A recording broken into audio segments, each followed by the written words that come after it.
Welcome to Learning Photography with Duck. Here's your host, Duck.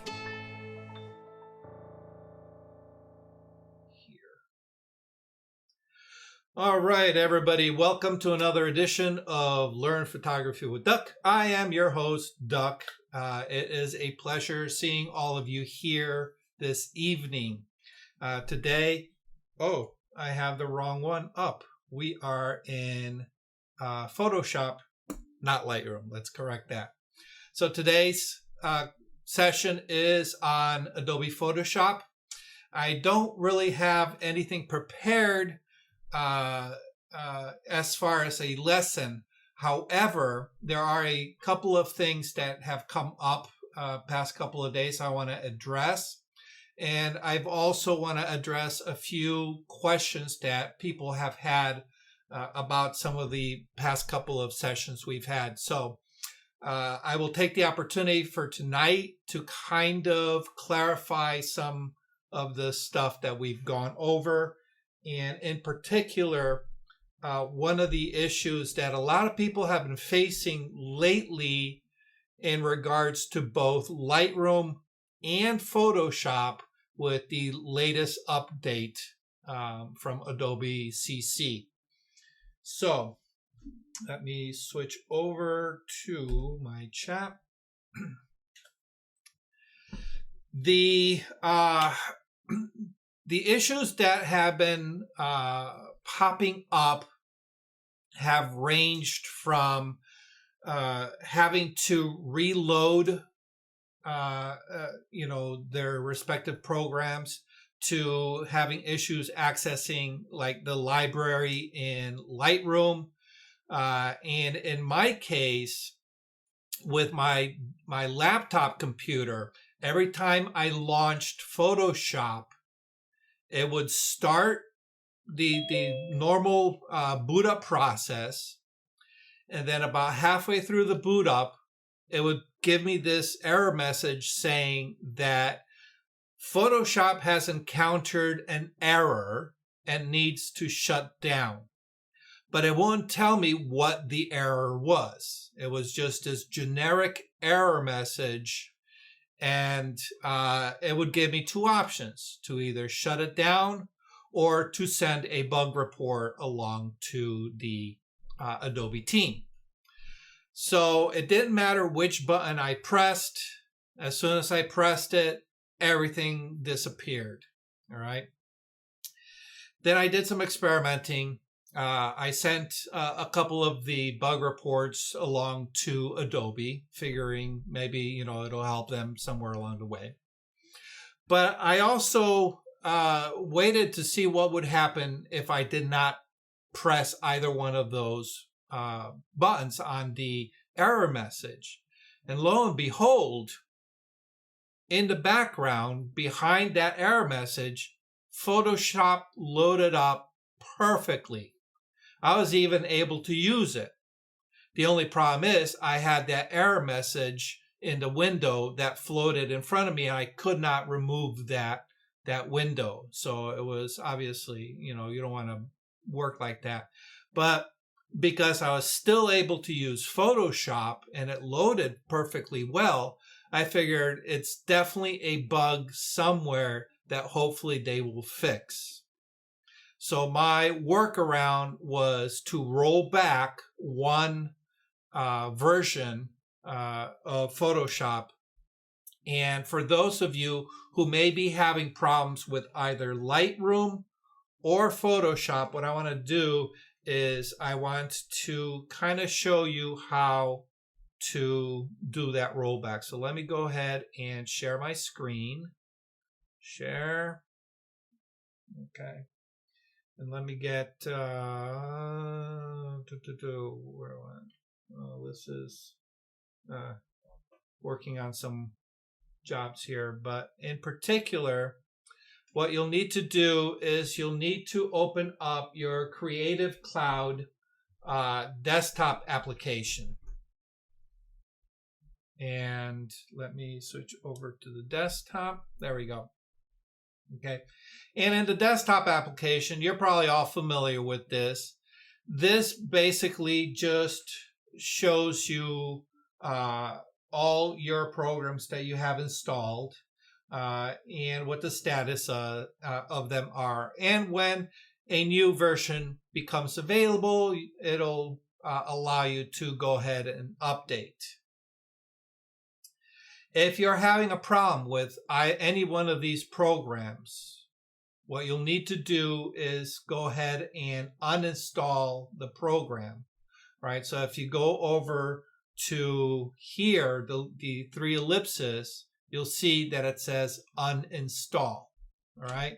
You'll go ahead and uninstall it, and it'll remove it from this list, and it'll add it to this section where it says available in your plan.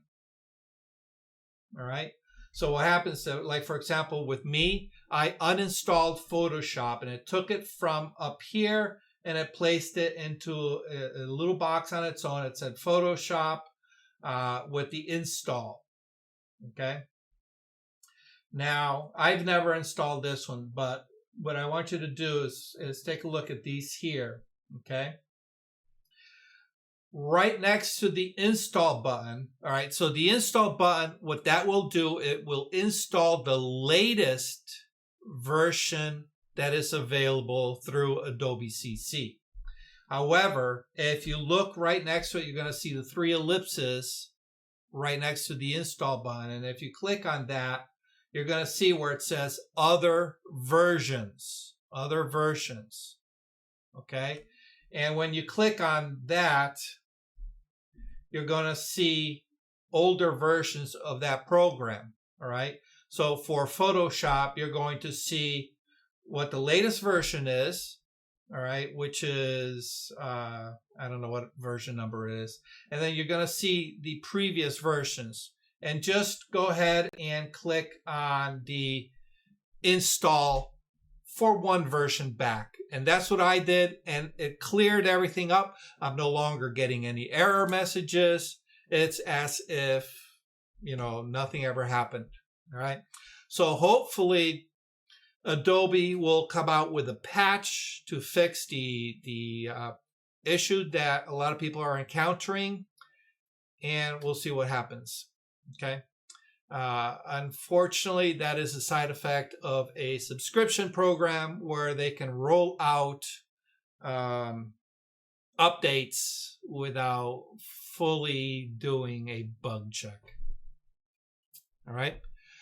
So if you have encountered any problems with Lightroom or Photoshop, that's one solution.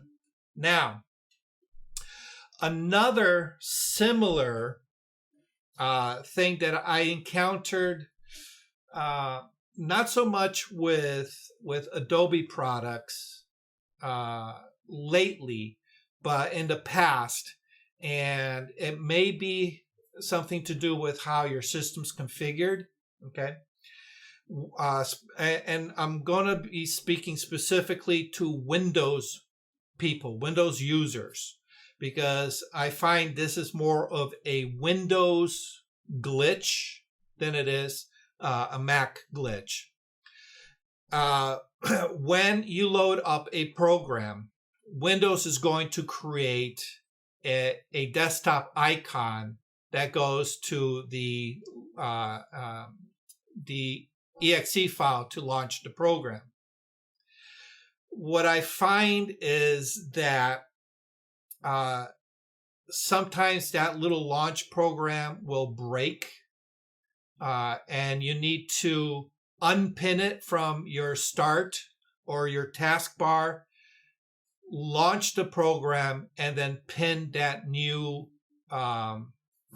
shortcut to the taskbar and to the start program. I haven't encountered that particular problem, within, I'd say, the past 2 years. But previous to that, I had run into that problem. So if you encounter anything like that where you've installed it, you can run it because you can access it from somewhere else on your machine, but when you click on it in the in the start menu or on the taskbar, you find that it's failing. Just unpin that old icon and repin it with a new one, and usually that'll clear it up. Okay. Any questions? Has anybody? I know Bob reached out through Facebook and he encountered some problems. Anybody else encounter any problems with either Photoshop or Lightroom? I did, but I didn't have your problem. Mine just kept coming up and saying it encountered a problem that you needed to launch that whatever the cloud thing that you showed us.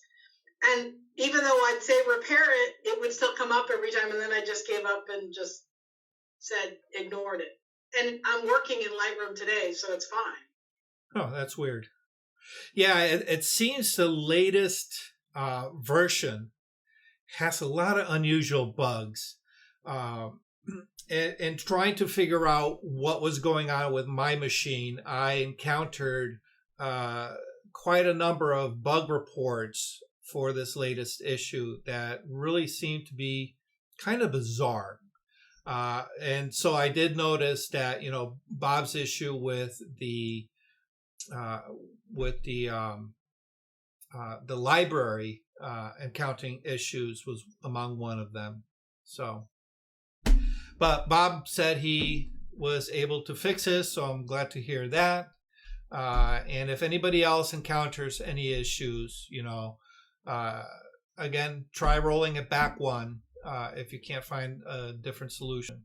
Okay? All right. Let me close that. Let me close these. Close, and close. All right. So I've had a few people mention that they had some questions regarding. Oh, looks like I'm skipping there. What's going on?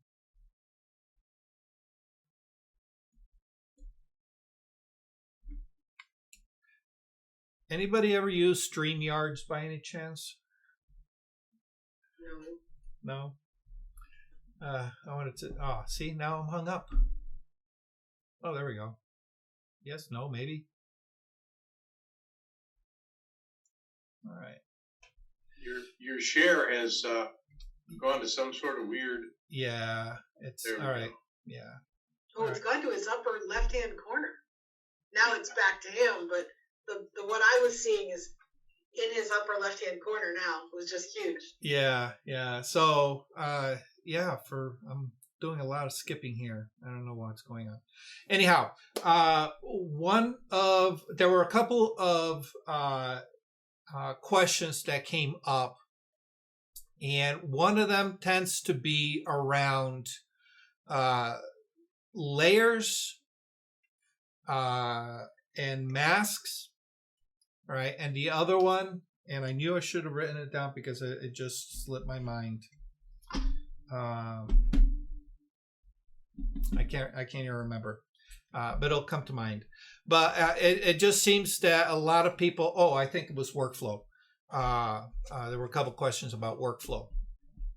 So actually, let me take care of the workflow question because it's a fairly easy one. Previously, the topic of workflow and what order certain things came in. And I mentioned that you want to work on global fixes first and then get into local fixes.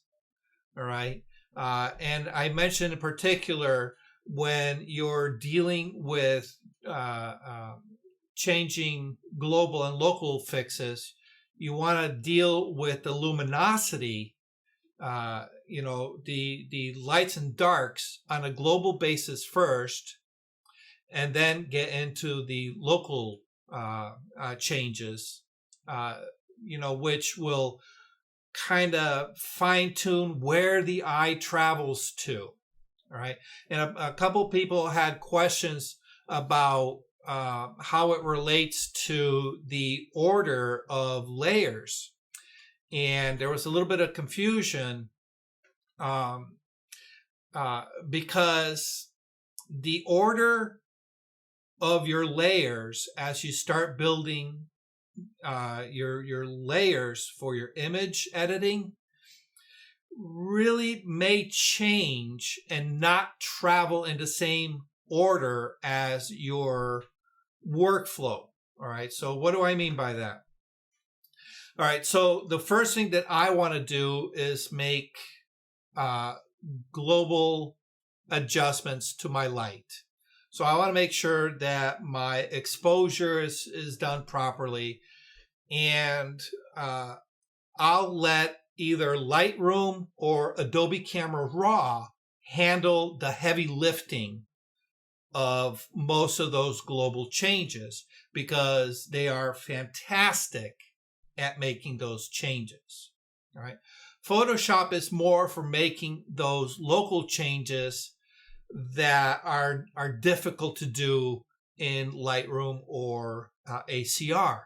It's also used for compositing multiple images together, changing backgrounds, things like that. Okay.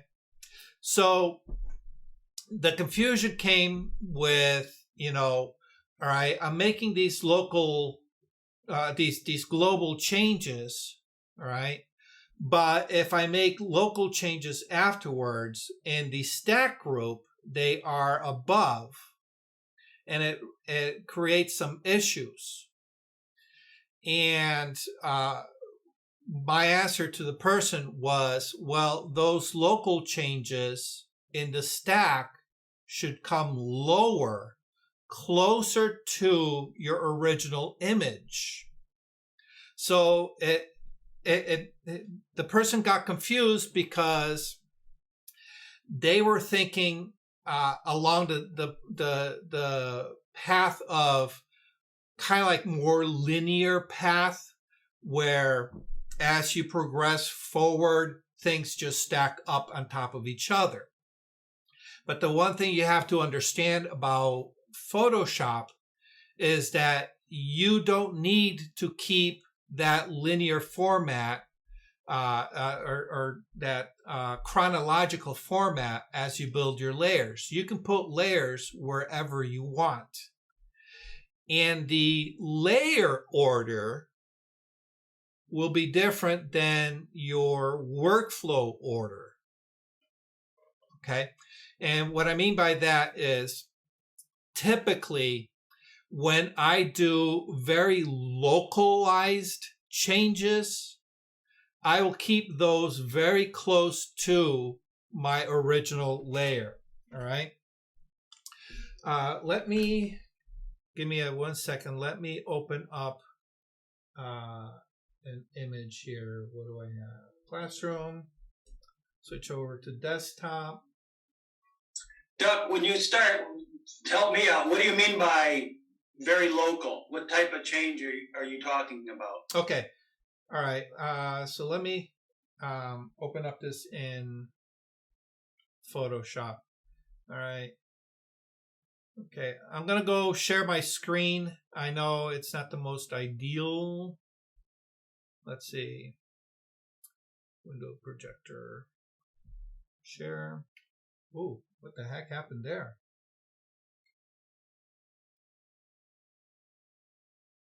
That is weird.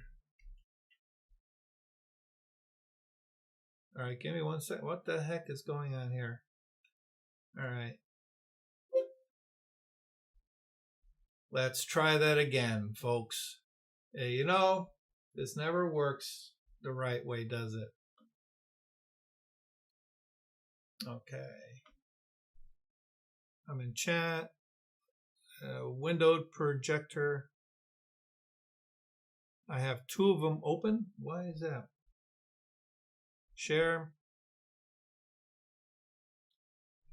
Let's go to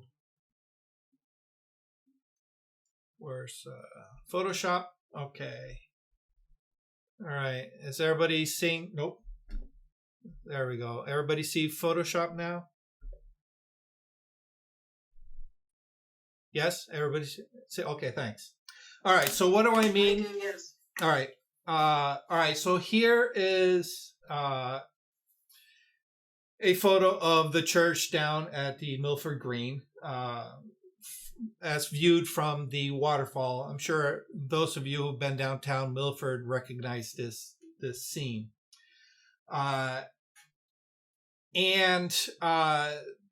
If you look at it, there's a lot of problems, especially along the top. There's a lot of sensor dust. Okay. So what is meant by local versus global changes? Okay. A global change is any adjustment that affects the entire image. All right. So if I add a curves adjustment and I say I want to bring my highlights down, all right,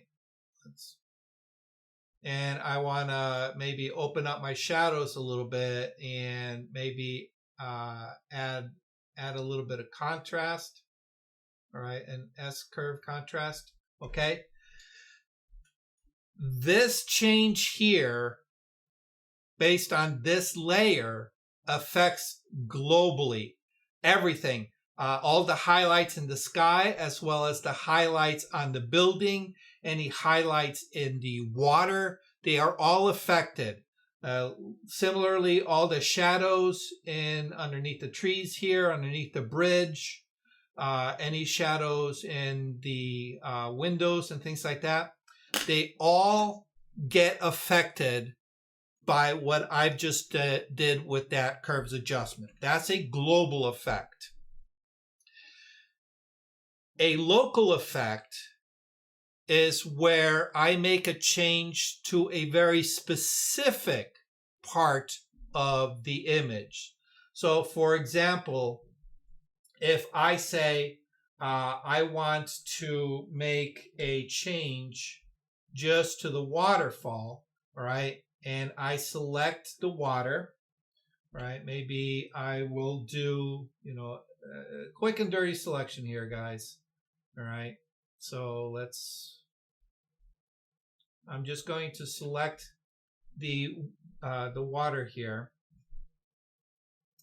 And if I add another curves adjustment, what's going on? There we go. Okay. And you'll notice that when I made that selection and I created that curves adjustment, it is giving me a curves adjustment with a mask.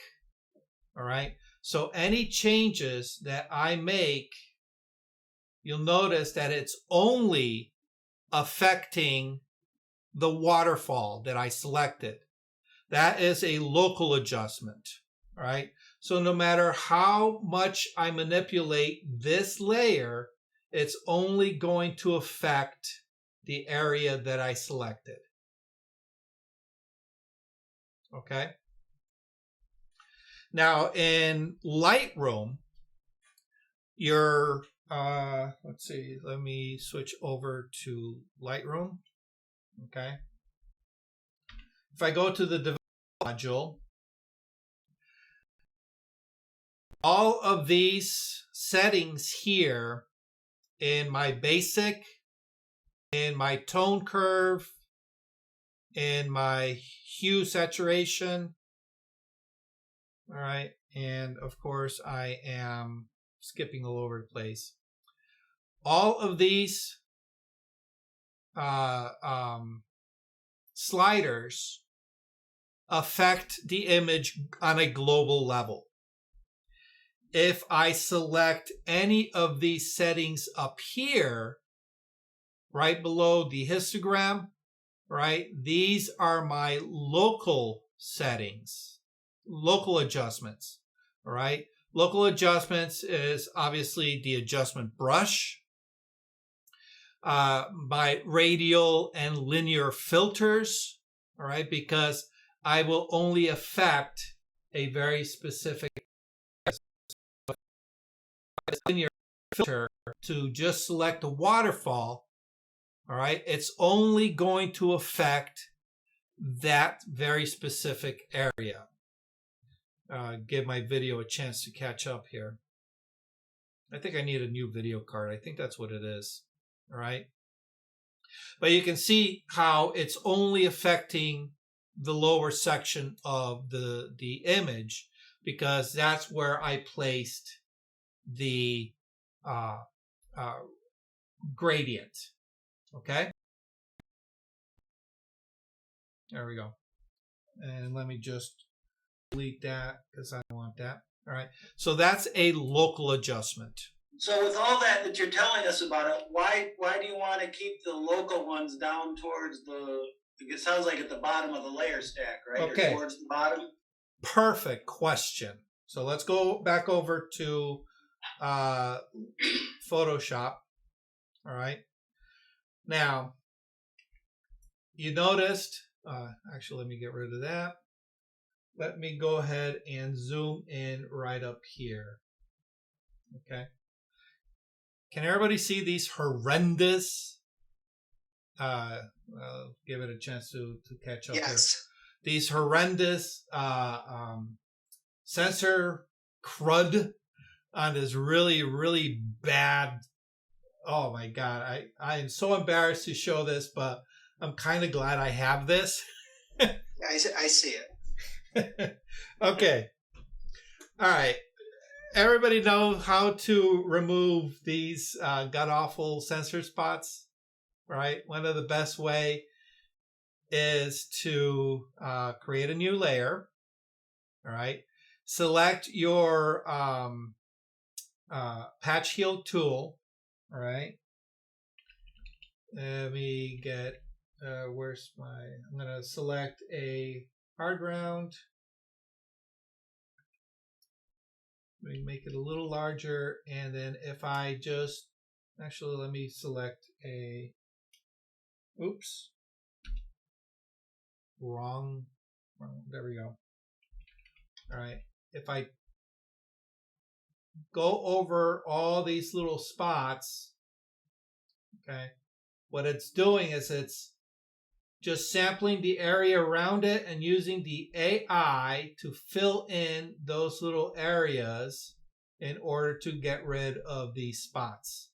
All right. So this is obviously a local adjustment because I am making changes to very specific areas of the image, right? What I am doing here is not affecting the entire image. Obviously, it's only affecting those little spots, correct? Oh, and what happened? Wasn't paying attention. Let me revert. Okay. For some reason, when I clicked on my new layer, it did not create a new layer. There we go. New layer. Get rid of all these spots. Okay. All right. Now, the reason to do it on a new layer is so that you can work non-destructively. All right. And I will be very honest. What I am doing here, I very, very, very seldom will do on a new layer.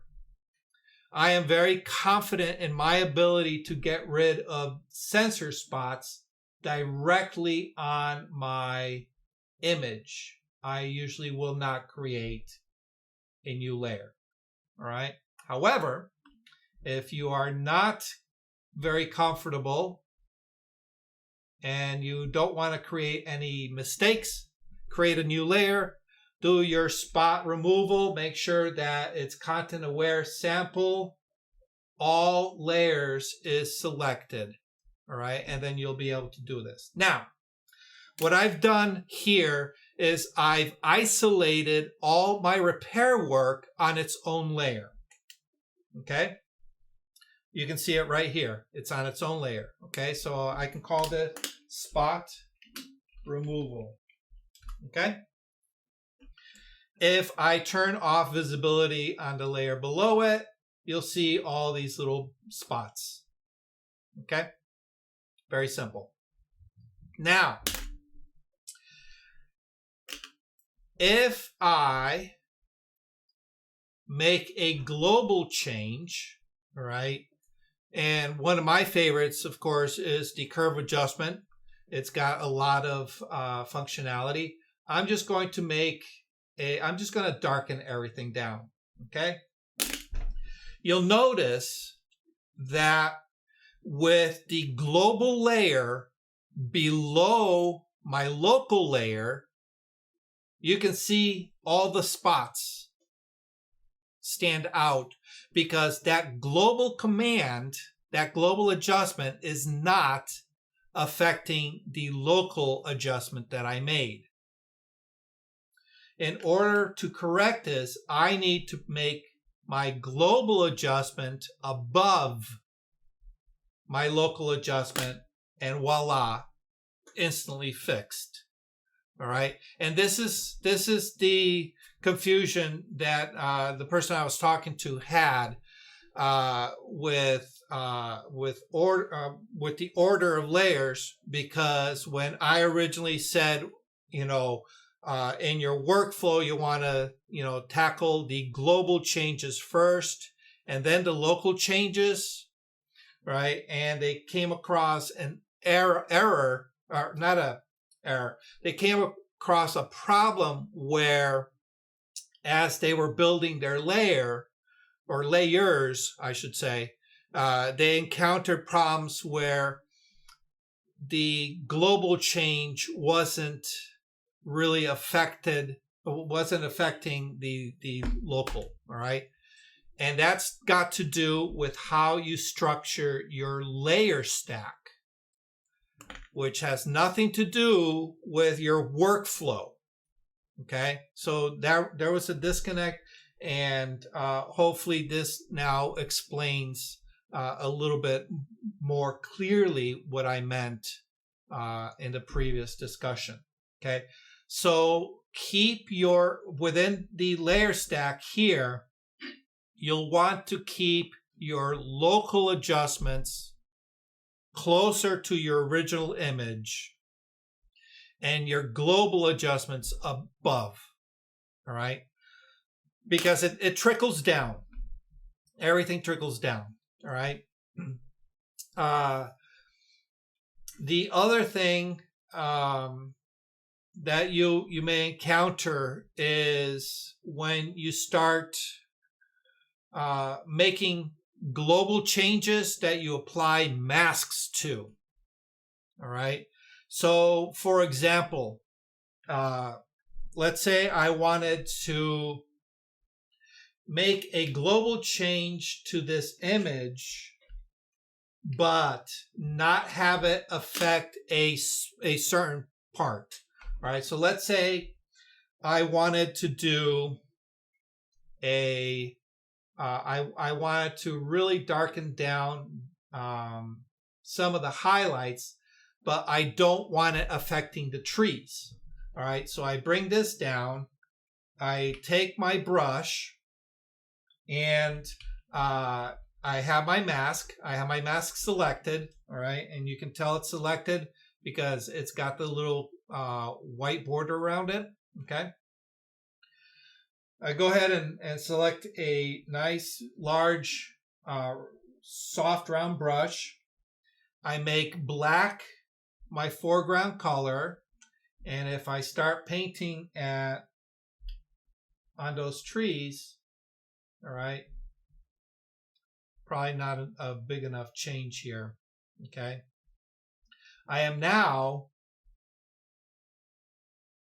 taking away that adjustment that I made, okay? I'm taking away, and you can see it here, I'm taking away that adjustment from the trees, okay? So now we can get into problems where, even though technically it's a global change, because we are omitting something, we might want to think of it more as a local adjustment. All right. So when that happens, you just might want to reverse the order in order to correct any issues. All right. So obviously here the issue isn't with the order of things, but it's more my selection, you know. But it's something that you want to keep in mind. All right. So if you add a layer that requires a layer mask, and you notice that it's doing something really, really wonky with your image, take a look at your layer stack, all right, and pay attention to how things are built. You want more of the global adjustments floated to the top, okay? And then your more local adjustments floated below it, okay? Just something to keep in mind. Any questions about what I just went over? Kind of makes sense, hopefully. Yeah? Makes sense, definitely. Okay. Yes. All right. Because, like I said, a couple people had questions about layers in general, and that one person had that issue with their global adjustments and their local adjustments kind of being twisted around. Okay. Now, what happened with your editing in Adobe Camera Raw? all right, Adobe Camera Raw. All right. Well, Adobe Camera Raw is pretty much the same as Lightroom. Lightroom and Adobe Camera Raw are the same. So let me switch over to Lightroom. Okay. That is a different animal altogether. The nice thing about Adobe Camera Raw and Lightroom is that you don't have to worry about that layer stack. It's done for you internally. So you can do all your local adjustments. All right. So in this case, I can come in here. Oops. All right. I can select my my little spot removal tool. Okay. And I can do the same thing as previously. All right, let me go. Oh, hold on a second. I can go here. And I can go ahead and make my little removal. Give this a chance to catch up. Ooh, okay. So I can do all my spot removal here in Lightroom. Or Adobe Camera Raw, all right? And when I export this to Photoshop, it's just going to kind of bake that in. I cannot go back and make any changes to what I've done here, all right? Which brings up a good point that I don't think I've talked about, and that is the use of resources in relation to how you utilize these two programs in tandem. All right. So for example, I'm in here in Lightroom and I'm going in through and I'm finding all these spots that I have to get rid of. All right.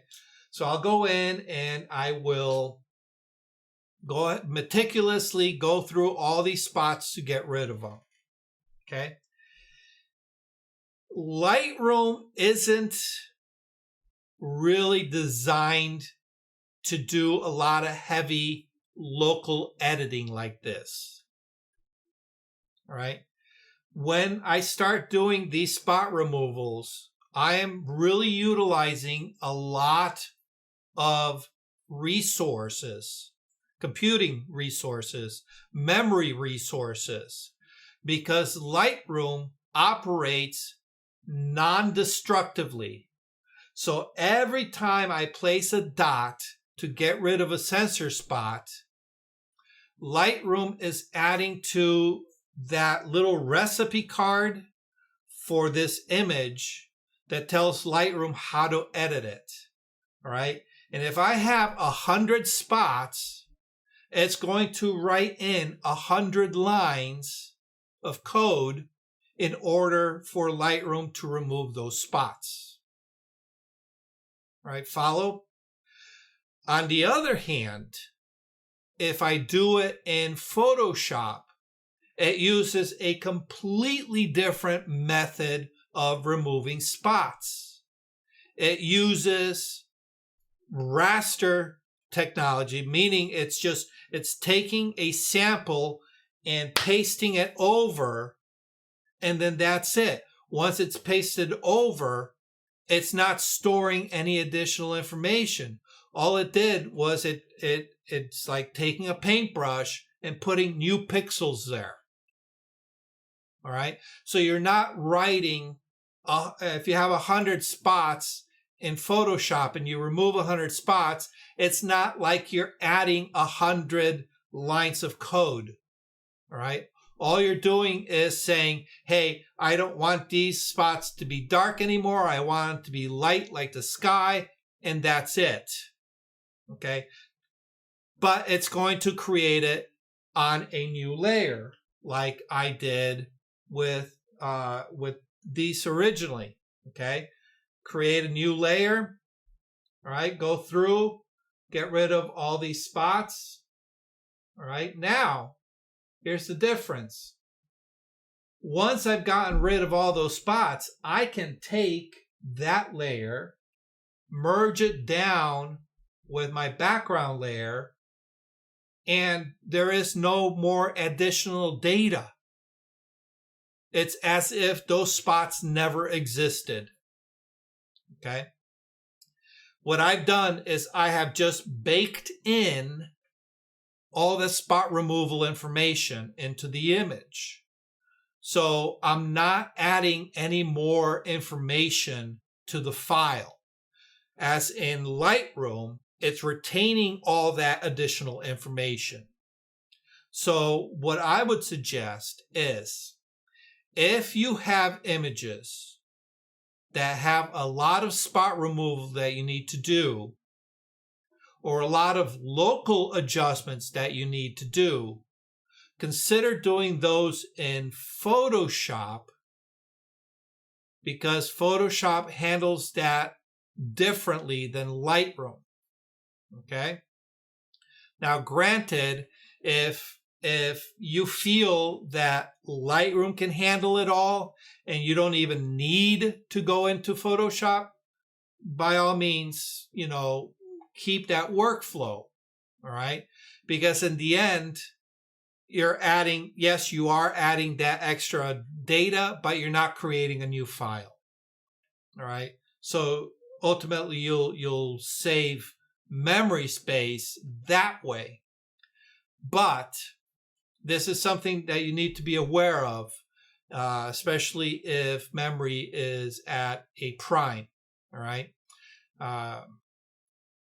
Every time you add local adjustments to a Lightroom file, it's just going to bloat it. Okay. All right. All right. Any questions on that? That's a piece of information I've never covered before. So. Good information to have. I hadn't thought of it that way before. Yeah.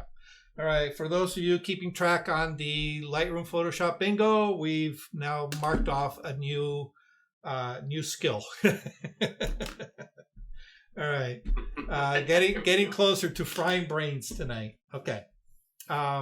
And there was one other question that came up very recently, and now, of course, because I did not write it down in my notes for today, I completely forgot it. So I apologize to the person that asked it. I said I was going to cover it, and I'm drawing a mental block. All right. Any questions so far? All right. Any questions that you have that you want me to cover? Because I really don't have anything pre-planned for today. Since you asked, Yep, I did. I have this one thing that I would like to learn how to do better. Excuse me. Smart layers. Oh, What smart I've been layers. I've been working with I get these templates for, well, mainly I've been working with ones that look like computer screens. Okay. So what I'll do is I'll open this thing up, and then there's a smart layer, and then I click on that smart layer, and then I can bring in my screenshot of my of the screen that I want on the on the template, if you will, and then I just save it, and it does all the shabungi and all the good stuff, and it's ready to go. Right. Okay. Because what's funny is I used to use those kind of templates, and I didn't understand smart layers, so I was in there making a brand new layer by hand and perspective and sizing and all that. So I can work with them, but it sure would be kind of neat to understand how to make my own and that kind of stuff. Okay. Great question. Okay. So what is a smart layer? What's a dumb layer? If you actually want to think of it that way too. All right. I am going to make a new layer on top of this. It's just a standard curves adjustment, okay? And I can say I want to bring down my highlights, maybe keep my shadows maybe a little open, okay? This particular layer is designed to do one thing and one thing only. And that's to make this curves adjustment. Now, the nice thing about this particular layer is at any time during my workflow, I can come back to this and say, oh, my highlights need to come down a little bit more, all right? And make those little tweaks, all right? And I don't have to worry about it because I know I can come back to this and make those adjustments. However, if I decide, you know what, I want to go ahead and make a new stamp layer, and I want to give this a blur. Why am I getting a strange message here? Okay. Filter, blur, Gaussian blur. Okay. And I'm just going to really blur. Let's do 8. Okay. All right. So now what I've done is I've used a filter to create a blur effect on this new stamp layer. All right. And then I can apply a layer, and using black as my foreground color, I can go ahead and say, I'm just going to paint in this church because I want that to be, nice and sharp, and then just have everything around it blurry. Okay. So now I'm doing some other changes, and I say, oh, you know what? I think it looks too blurry. I want it to be less blurry. I cannot go back to that blur effect and say, make it less blurry. It's impossible because the blur effect has just now been baked in to that layer, right? So what we have to do is we have to say, oh man, I'm going to have to turn this off, create a new stamp layer effect. Where's my new stamp layer effect? All right, go back to the filter, All right, create a new, the new setting for your blur, which is a pain in the ass. All right, especially if you have more layers that are dependent on it. Okay. So one thing that we can do, let me get rid of this. All right, is we can turn this into a smart object. All right, turn this into a smart object. So filter, convert for smart filters. Okay, go up here, filter, convert for smart filters. Okay, once you do that, it's going to earmark that layer as being a smart object. Okay, and you'll see the little icon, all right, right down in the corner, all right? And if you hover over it, it will let you know that it's a smart object, okay? So now I can go ahead and go to my filter, Gaussian blur, give it that 8, hit OK. And what you're going to notice that it created a new entry right below it that says, right there, Gaussian blur, and it's a smart filter. Okay.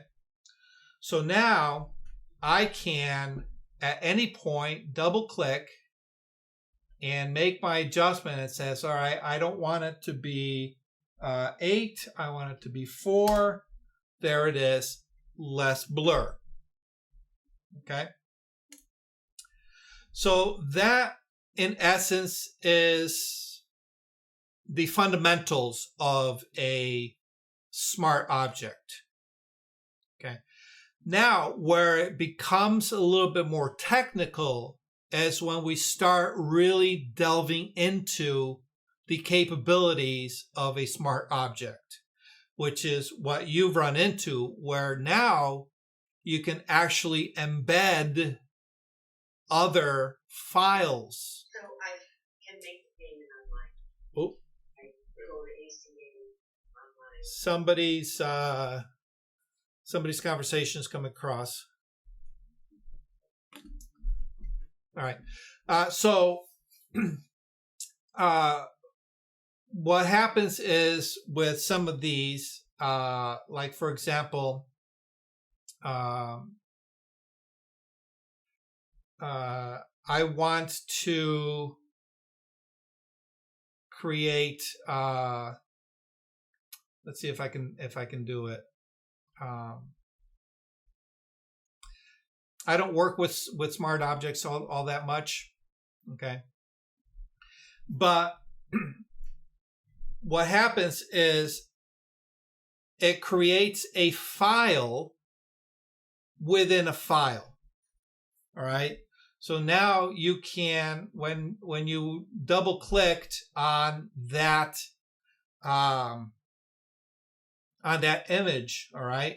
So for example, here I double click that image.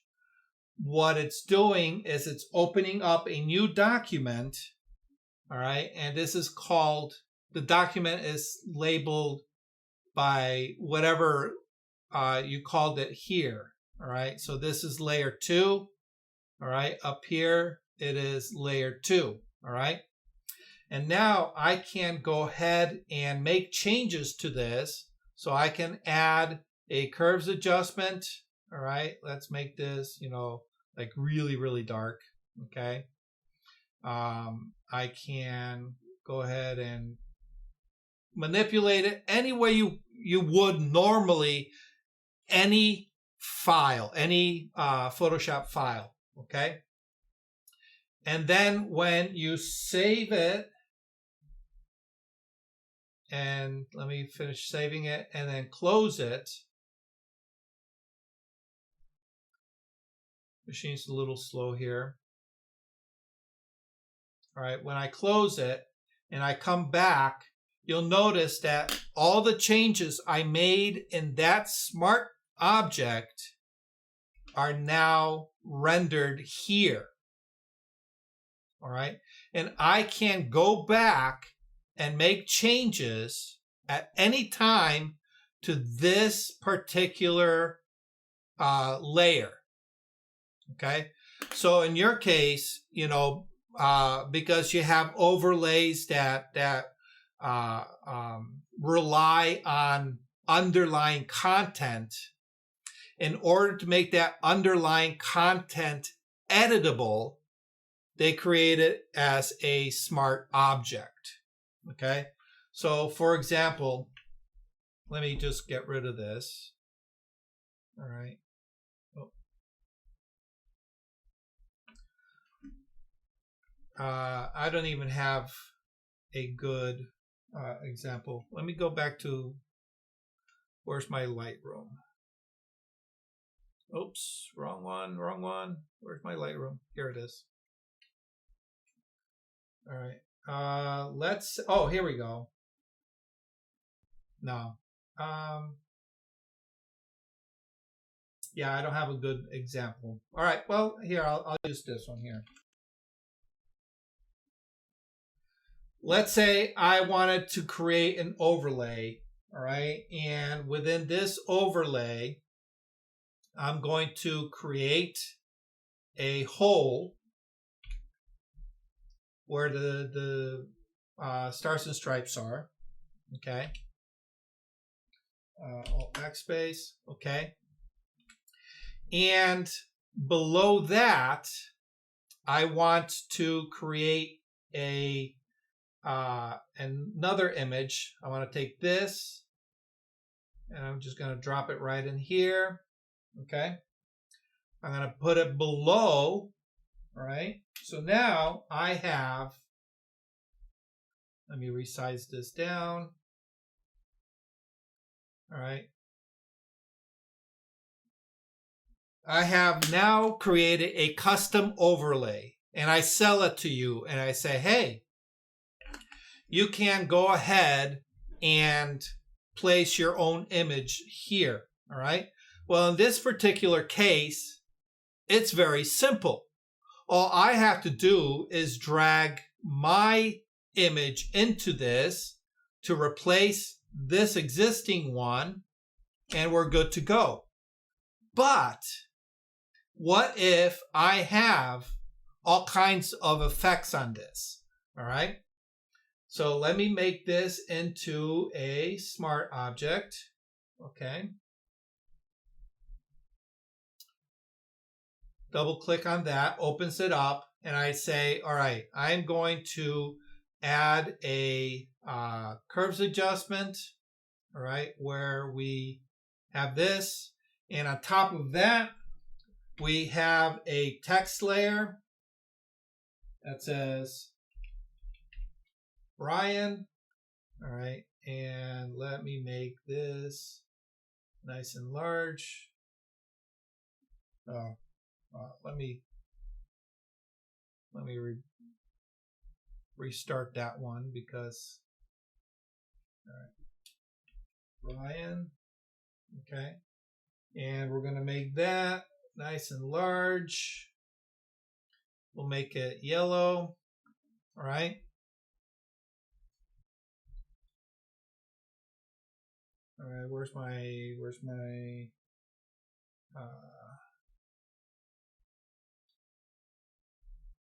I am making a big mess here. There we go. Okay. And I want to make that nice bright yellow. And I also want to add a couple of effects. I want to say, you know what, we're going to make it beveled, and we're going to add a drop shadow. Okay. I'm just going to do this kind of really quick here. All right.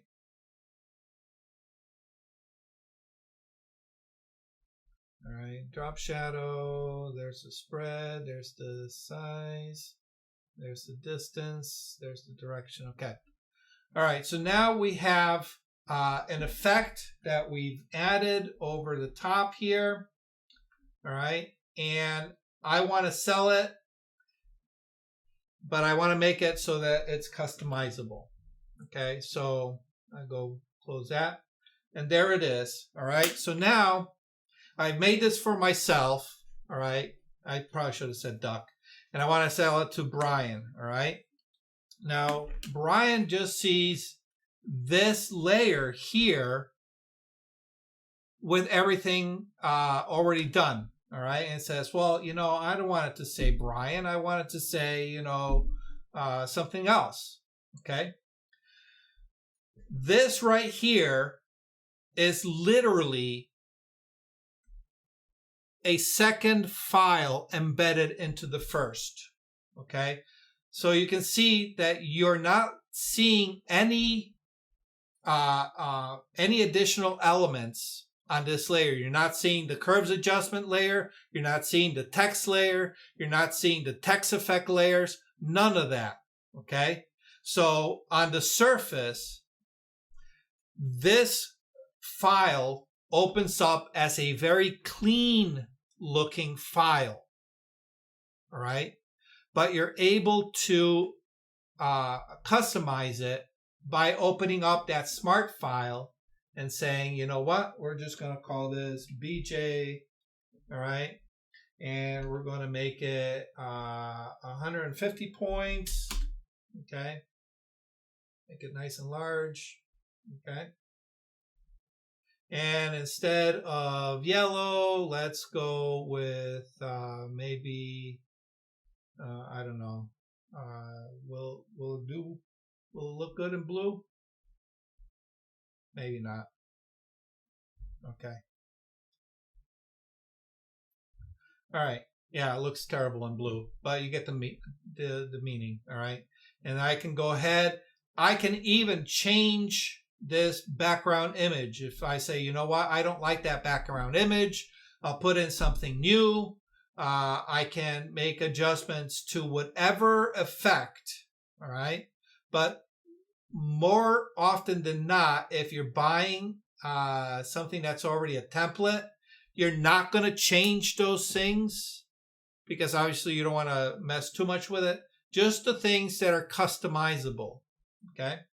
So a good program will have the things that you can customize a little bit separate than the things that they don't want you to mess around with. All right. But this is basically what a smart object does. Now we go back to our original image, and there's all the changes that were made to the underlying image. All right. All done with smart objects. Does that answer your question, Brian? Or did I totally lose you now? You got it. Okay. Okay. Because if you've bought a template and it has these in there, now that you understand how they're constructed, you're able to go in and tweak, but just be careful what you tweak. All right. Make sure you have a backup copy before you go in and tweak the original. Okay. All right. Doc, I have a simple question. Sure. When you said add a stamp layer, is that the same thing as Control J? As Control what? Oh, Control J. No. So what's the stamp layer? Control J duplicates the layer. All right. So if I select the layer here with the flag, all right, and I do Control J, it's just going to duplicate that layer. All right. And you can see that it says layer 0 copy. So there's layer 0 and there's layer 0 copy. All right. That's a Control J. That's just a layer copy. A stamp layer is where we take everything that we've done and kind of create a new layer where all those elements are baked in. And it's done with the Control-Alt-Shift-E, or for you Mac people, Command-Option-Shift-E. And what it does is everything below that layer gets copied. All right. So you can see now this layer here, if I turn off these, that BJ, the panel see-through through the flag, that's all baked in. I cannot make any changes to any of those elements. They're baked in. Okay. What I've done is I've made a clone of all the layers below it, compressed into a single layer, as if I just flattened out all my layers, but I created a copy of it so that way I still retain my originals in case I need to roll it back. Okay? There will be times when this is effective, all right? Because if you're looking to work non-destructively, but at some point you need to flatten your layers, you don't want to destroy all that work below it. All right. So you'll create a clone stamp layer in order to work on that. But should something go wrong, at least you can go back and delete everything to that point, make your changes, and then progress again. All right. And I have another question. Yep. Could you go over slowly how you did the beveling and the drop shadow, like Okay. in Sure. the text layer? Sure. That's actually let me go ahead and close this. I'm going to close this. I'm just going to create a new document. Let's see, new web 1920 1080 create. All right. Oh, created as an artboard. All right. Within any layer that you create, you have certain layer effects. Okay. So in this case, we were using text. So I'm going to go ahead and select my text tool. Okay. And I'm going to go ahead and learn photography.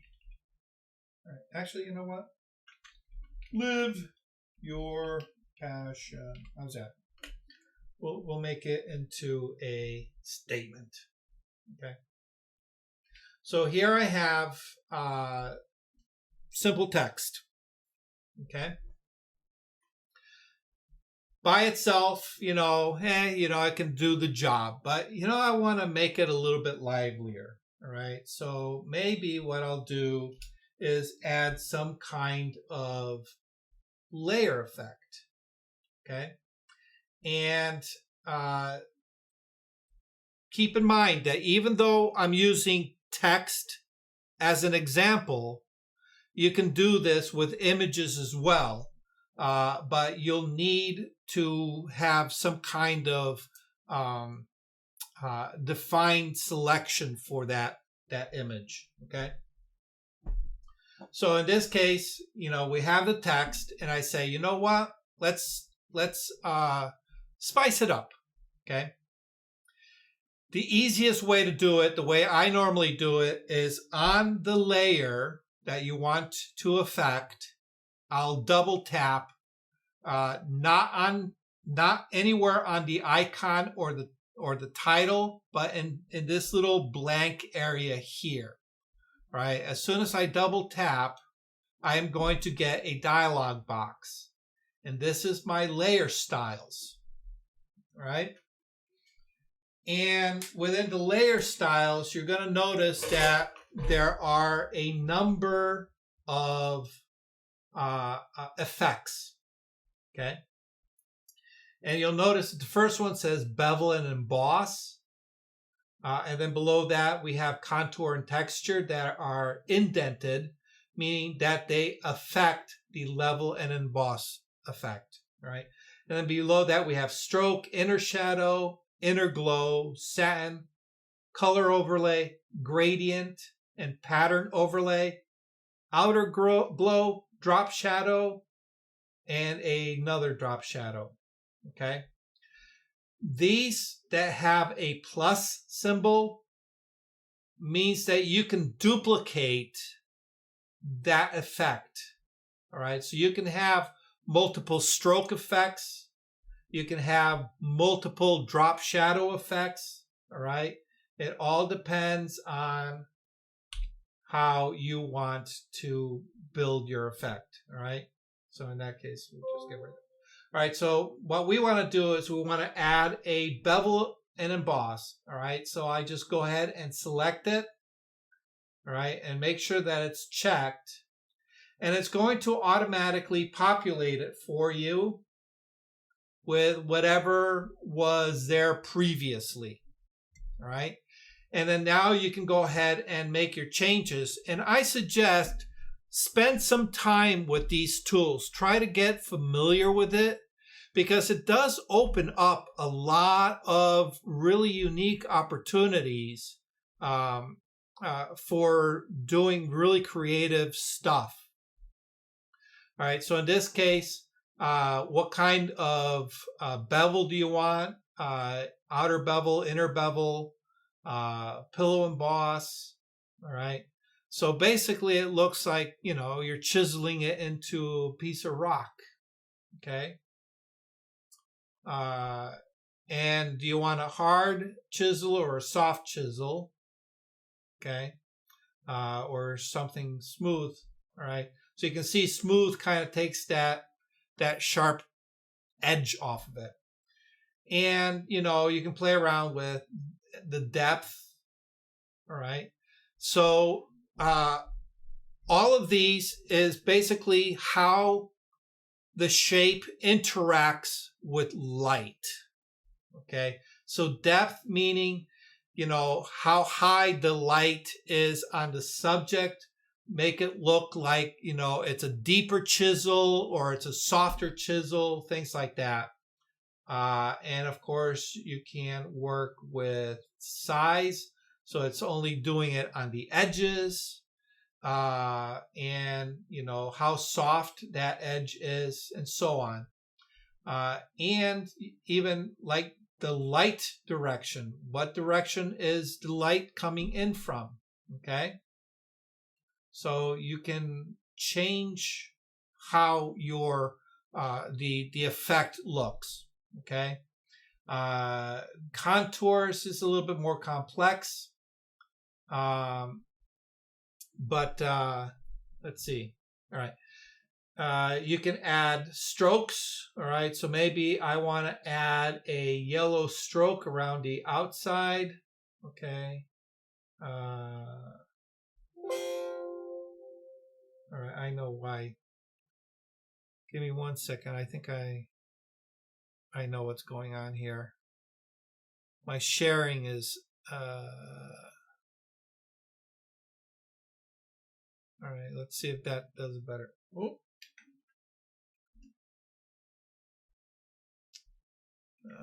Where's my Photoshop? There it is. Okay. All right, so if I want to add a yellow there, oh, it didn't do it. Shoot. Okay. All right. I can add a yellow outline to it.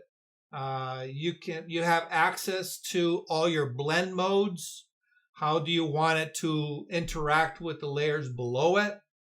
Do you want it inside or an outside or a center? All right. So once you start becoming familiar with these, you can say, oh, if I add this and, I add it on the outside and I change it with, the bevel. For example, if I do the pillow emboss, okay, and I make it chisel hard, All right. And I change the depth. All right. I can make it look like that, that chiseled effect. It has color to it. All right. So you can, mix and match them to get the desired effect. Okay. You can turn them off simply by unchecking it. All right. So like, for example, I can do a drop shadow, which is very popular. Okay. And I can say, I want, the size, the spread. All right. I want a little bit of a blur to it. All right. The nice thing about this is you can click right on your document as well, and you can move this right in the document. Right. This window has to be open. Doug? Yeah. Yeah, the only thing I want to do is a little bit of a drop shadow. So if you can just give me the way to do that, that would be great. Very little drop shadow. Okay. All right. So drop shadow. What is a drop shadow? It is a darkening of the tone underneath what the shadow is being cast to, right? So typically you're going to use one of the darkening modes, all right? And by default, when you create a drop shadow, it's going to give you the multiply, and you're good to go, all right? Next set is the opacity. How dark do you want that shadow? All right, so this is definitely going to be dependent on what you're casting a shadow to and how busy it is, all right? And then the angle. Where's the light source coming from? All right. But this you can change, like I said, right in your document. All right. But the ones you want to consider are the distance, the spread, and the size. Distance, not so much, because you can change this live. All right. But the spread, all right, is, think of it as your umbra and your penumbra. All right. The spread is your umbra, the size is your penumbra, or how soft it dissolves on the edges. The higher the size number, the more it really blurs out, okay? So if you want it very sharp, you're going to have a small size number, all right? And you can see how sharp, with a 0 pixel spread, you have a very sharp shadow. All right. I usually go for around 12 because it gives me a nice, easy to read shadow, easy to read shadow effect that really doesn't become too convoluted. All right. And then the spread, usually about half that. Okay. So you can see, and this is just my default. All right. Your default may be different, depends on what you like. All right. But you can see how it gives the effect of that letter just barely floating off the surface. All right. And then you can control the distance that you want to make your letters look like they're flying off the page. I'm not one to go too far because then it gives you that double vision look, Not a big fan of it. All right. So something that's just a little offset. All right. And then, of course, the direction that your light is coming in is going to be dependent on what you're using the effect for. Okay. So, for example, here's one for Brian when working on a website. If I'm putting a person to the right of my text, I might shift my shadow to the left so that it looks like the light is emanating from the person. Personal choice. Or you can say, what's the light looking like falling on that person's face? And then you can match the shadow of your text to match the shadow of the person in the photograph. Okay. All right. But Bill, hopefully this right here answers your question. So if you keep these That very is low, exactly what yeah, yeah. If you keep those Go low, ahead. yeah, if you keep those low, you're gonna get a very nice looking shadow. Okay. All right. That's what I'm looking for, just to separate the text better from my background. I have a question about resetting things. You said if I do this again, it'll remember what I did before. I know in Photoshop, when I'm using a certain tool, I like to, so I know I'm starting from square one. When I use a tool, I will go up to the tool and I will reset the tool. One of the other options is to reset all tools. If I reset all tools, will that reset dialog boxes like this too? And the gradient and the gradient. I'm sorry, and the Gaussian blur box too. I don't think so. I don't think so, because that reset is just for the UI. It's not for the settings. Okay. All right. Unless my problem is I will make a setting change, and that setting change will be good for just that one photo. Yeah. And I don't always remember what the default is. I always like to know where the default is, so I can know, okay, here's square one. I mean, obviously in Camera Raw, you have your sliders and your default is always 0. And that's what frustrates me with Photoshop with these dialog boxes. Because it always remembers the last one you did, and maybe I don't want it, and I don't remember what the baseline is. Yeah. Well, because Photoshop, unlike Lightroom or ACR, Photoshop is more about creative editing rather than normalization of an image. I don't know if that made any sense to you. That makes a lot of sense, yes. All right. So it's not really too concerned about default settings. And let me propose this to you. All right. Instead of worrying about what default settings are, consider whatever happens to be within that dialog box, let that be the default. Because no matter what, you're going to be changing it anyway. All right? Because what we're going to be doing when we make our creative edits is we are adjusting the image to what looks right to our eye, what appeals to us artistically. Okay?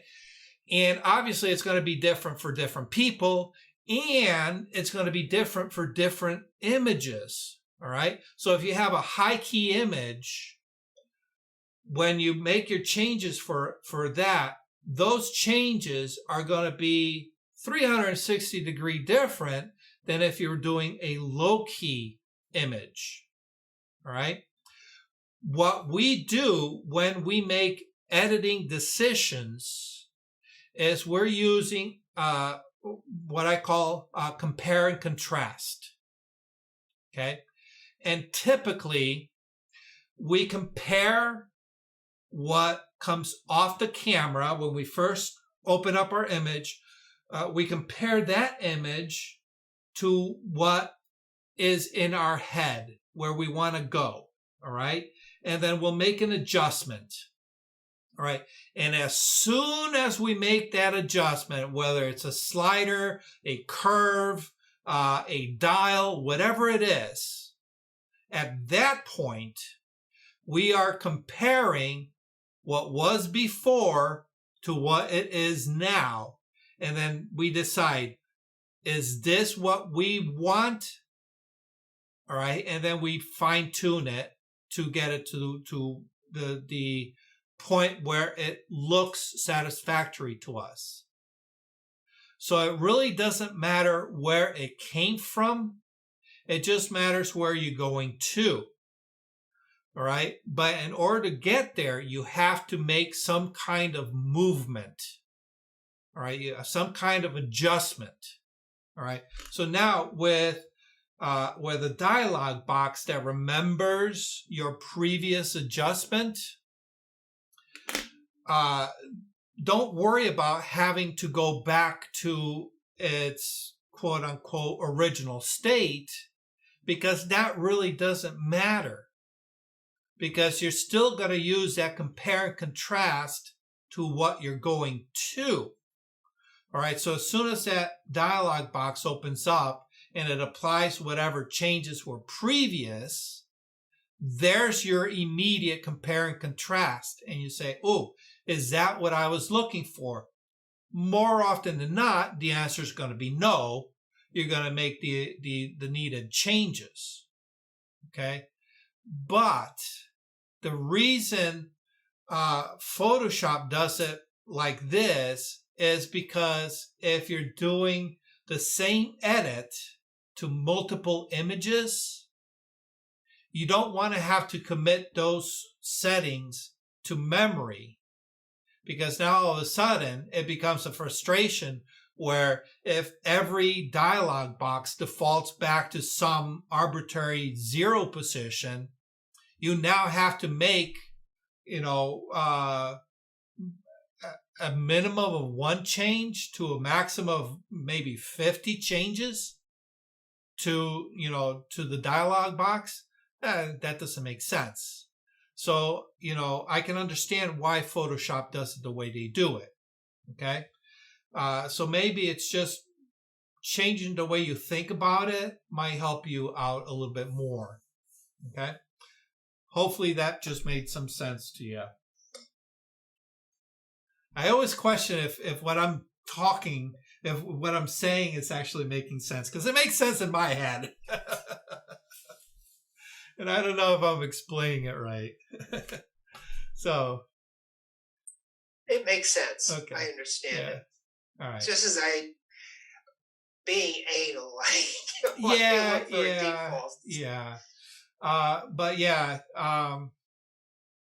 the thing is, what is the default? The default is with no filter applied. That's the default. Okay. All right. So there is no 0 to a shadow. All right. As soon as you say, I want a shadow, it's going to want to place the shadow somewhere. There is no 0 shadow default. The 0 shadow default is no shadow. Okay. So, it says, well, I have to add a shadow somewhere. All right. So what settings do I use? I'll just use what he used last time, because obviously that's what he wanted the last time. So I'm going to assume you want the same shadow. That's their way of thinking. All right. Hopefully that made sense. All right. Okay. I know we got a little bit off track, but hopefully, Carol, I answered your question a little bit about these. And Bill, I know I answered your question. All right.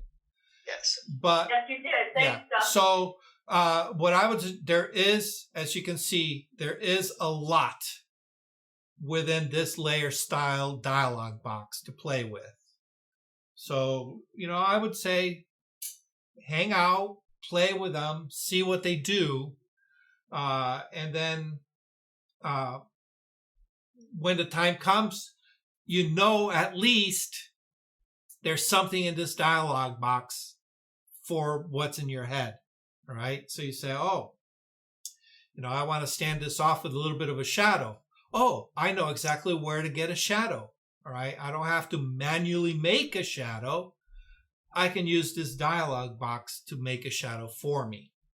Okay. All right. And if you look on YouTube, there's a lot of very specific special effects that can be done with these, especially with text. This is obviously designed specifically to work with text, but you can still use it for images. All right, so just keep that in mind. All right. For example, here I'm gonna create a.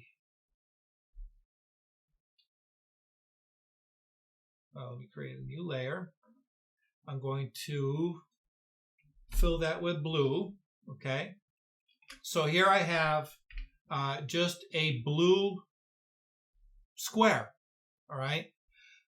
It's not a smart object. It's not anything special. It's just, a blue square. All right. It could be a triangle. It could be a star. It could be whatever you want. If I double click on that layer, it's going to bring up that layer effects box, and I can go ahead and apply all those effects to it. Okay. All right. Okay, so it doesn't have to be text. It could be anything. Okay. All right.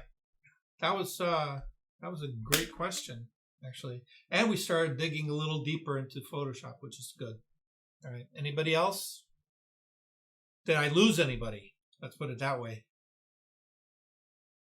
No? Good. Okay. Awesome. What if we were lost already in our lives? Well, you need a life coach for that. Sorry, I can't help you. Very good. I can't hear you, Brian. You're muted. Tune in tomorrow. Yeah, there you go. Okay. Let me go ahead and stop sharing. Go back to my chat. Okay. I've put in the events page, I put multiplicity photo shoot. I think I mentioned this last time. I've been doing this, I don't know, a good 10 years at least. Unfortunately, I wasn't able to do anything last year because of the COVID situation. So there was a bit of a skip there. But I don't even remember what date I put. June, July. I think it's June 25th, Doc. Is it? Yeah. Thank you. June 26th is the Saturday, June 26th, at Southford Falls.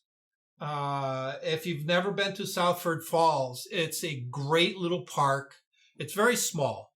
It has a hiking path, but it's nice because at the very near the entrance of the park, there's a pond that feeds a little waterfall, and it is very, very popular spot for photographers. Not only for photographers for the waterfall, but for photographers to take wedding engagement photos, wedding photos, kid portraits, senior portraits, because, in the right time of the season, it is a beautiful backdrop, especially if you can get there the day or a couple days after a rainstorm, because those waterfalls will definitely be rushing. All right. So we're going to start at 10 a.m. And what we're going to be doing is splitting up into groups of 2. And you're going to need to do some homework ahead of time. You want to think of a concept or a little story or a scene that you want to create with multiple copies of yourself. So it could be something as simple as you playing frisbee with yourself, or tossing a ball with yourself, or having a picnic with multiple versions of yourself, right? So it really is open to your imagination. And I do have some samples.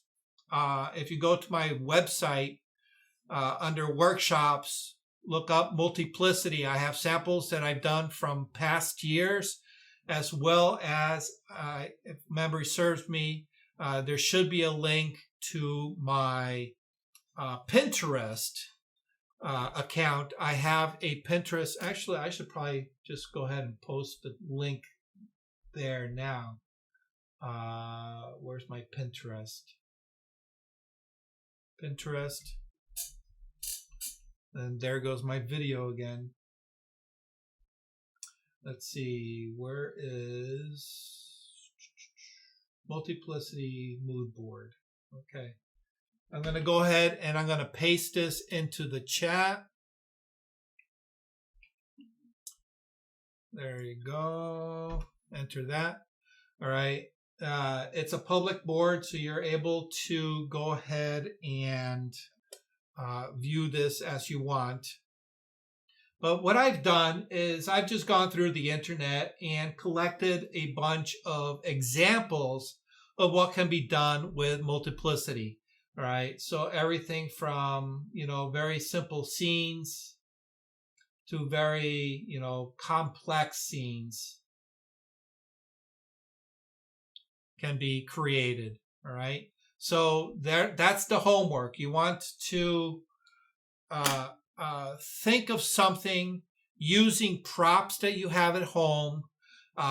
Maybe, a simple outfit change where, you just bring a couple extra shirts or a couple of layers, and then you just remove layers for a different look, bring a couple of different hats, and some props, and then you're going to populate the scene with different version of yourself. Now, the reason we work in pairs is because while you're in front of the camera, you're going to need to rely on your partner to kind of keep you in frame and have them try to, kind of keep in mind where your previous versions of yourself were within the scene.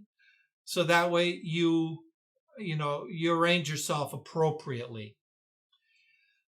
Once that's done, the following Monday it falls on one of the Mondays that we don't have anything, so it's going to be perfect.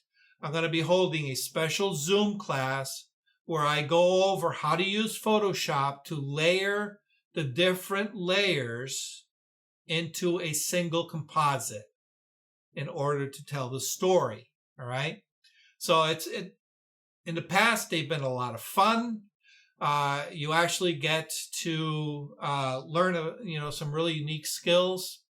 I don't know if you saw the link or the post that Richard Bush put on Facebook, where he showed the skill that he learned at one of the Multiplicity shot events that I did. He utilized it with an action shot of a biker jumping on a bike, and he composited it into a really cool Multiplicity shot. So anyhow, hopefully you'll join us on Saturday the 26th of what was it? June. Having a hard time remembering that. Hopefully you'll join us that Saturday for that Multiplicity.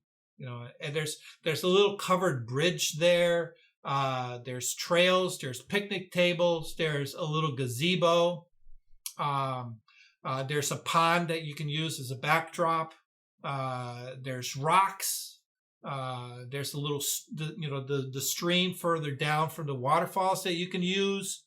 You can bring props like a fishing rod, maybe a little cooler. I mentioned the picnic setup, and the nice thing is, because it's very, very close to the parking lot, you don't have to worry about dragging a lot of equipment for long, hikes in order to get to your setup. So, you can load up your car with all kinds of props and then just pull them out as you need them. Okay? So hopefully we'll see you on that. The other thing that I want to start doing now that Connecticut is loosening up its stranglehold because of COVID, we're starting to get into that herd immunity where enough people have gotten their vaccination. And let me tell you, my arm was sore for a couple of days, and I was tired for a couple of days. I just wanted to sleep. But we're getting that herd immunity. So what I want to start doing is opening up my studio behind me. I want to start opening it up to my Patreon members to be able to come in and say, hey, I want to learn how to photograph this.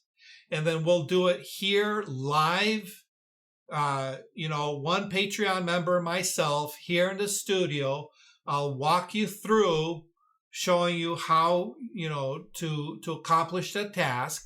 And then we'll broadcast it to everybody else. So that's something that I want to start sometime soon. So keep that in mind if you're a Patreon member and you want to maybe learn something about tabletop photography, or you want to learn how to take pictures of a person, do something with portraiture, we will arrange it. We'll get it right here in my studio. Okay. So that's something to look forward to. And of course, if anybody has any suggestions for anything that you want to learn, hit me up. I'm always open for ideas. Okay. Painting with light redux. Painting with light redux. Absolutely. We did that one-on-one about 17 years ago. Yeah, it was a while back. Yeah. 2017. Okay, cool. Yeah. So,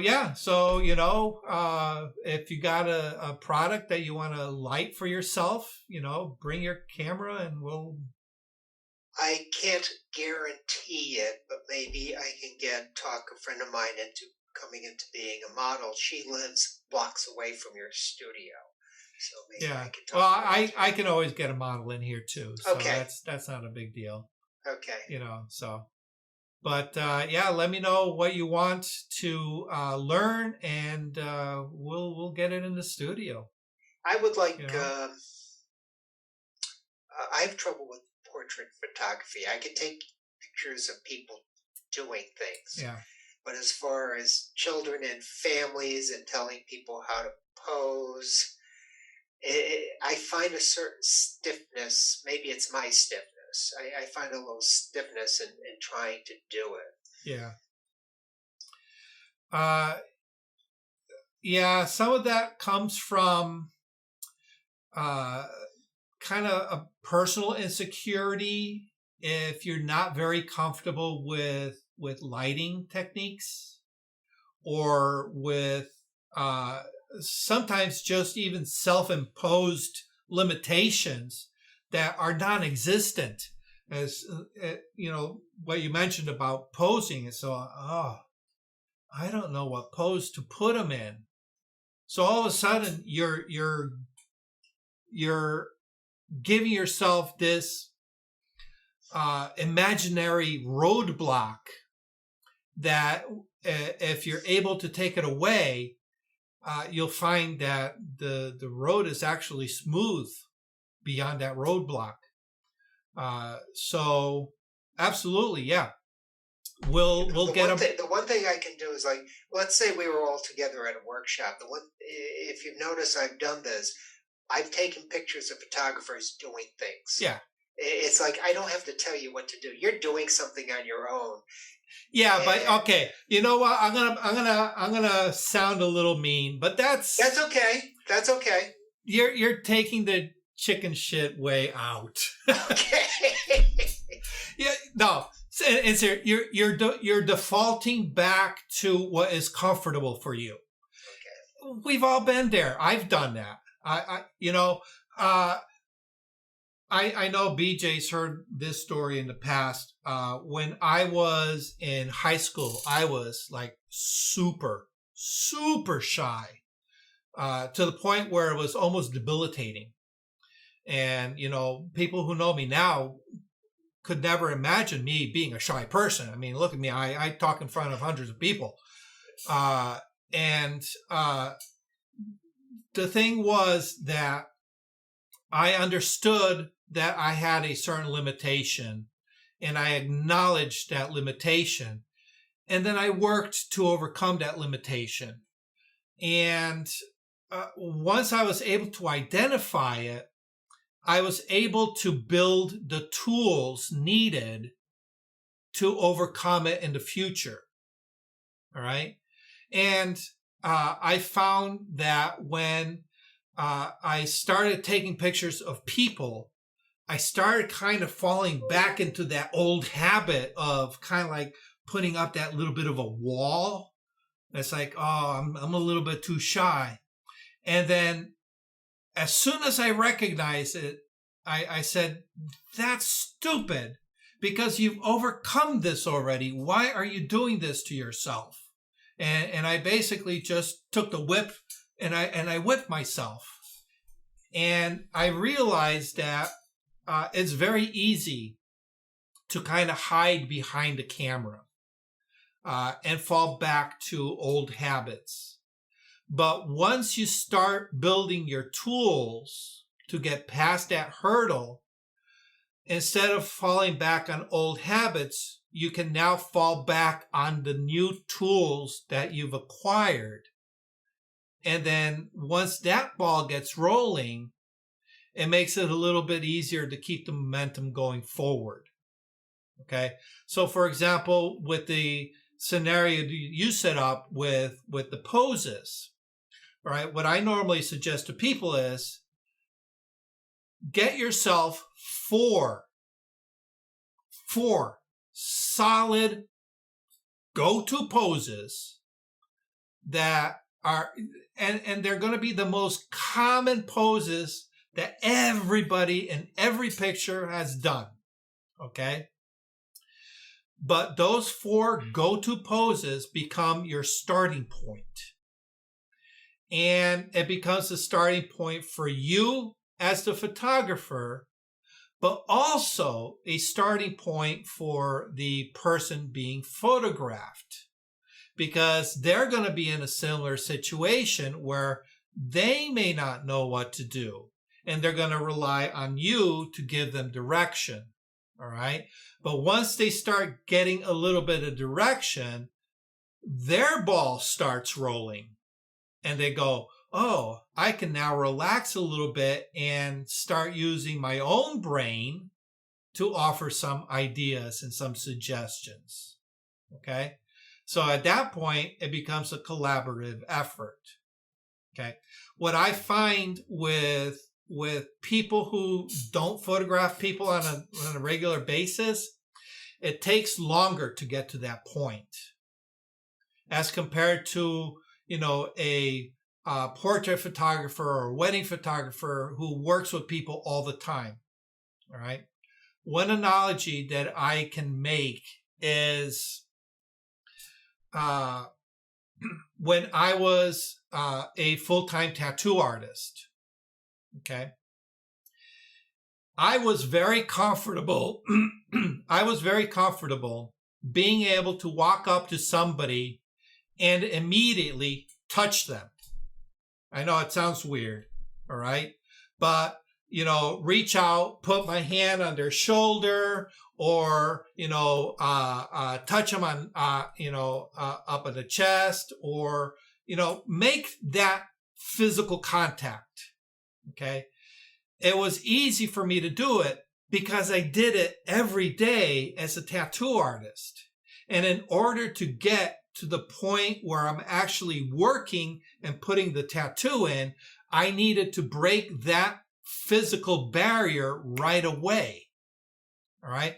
So I would, at first, when I first learning, it took me a while to warm up. I had to kind of like suss out, how are they feeling? Are they okay with me touching them? Are they comfortable? Am I going to scare them? Am I going to, offend them? And that was what was going through my head. what was going through their head is, when's he going to start?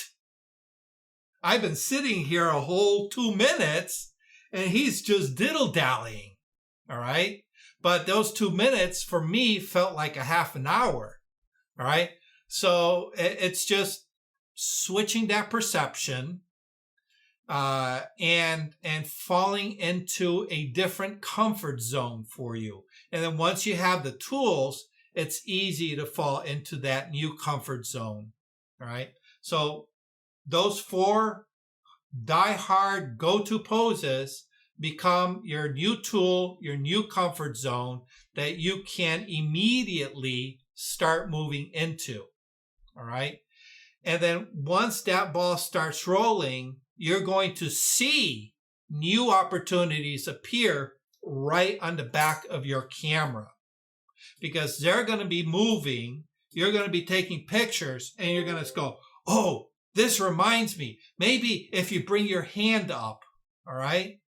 So now the movements that you've initially started are now generating new ideas that is getting that momentum continuing. Okay. And then before long, your 4 initial poses are going to grow to 5, then to 6, then to 8. And then before long, you're going to have a whole bunch of go-to stuff based on the activity or the theme or the clothing style that they're wearing. All right. For example, a corporate headshot will have different poses than a boudoir shot. Okay.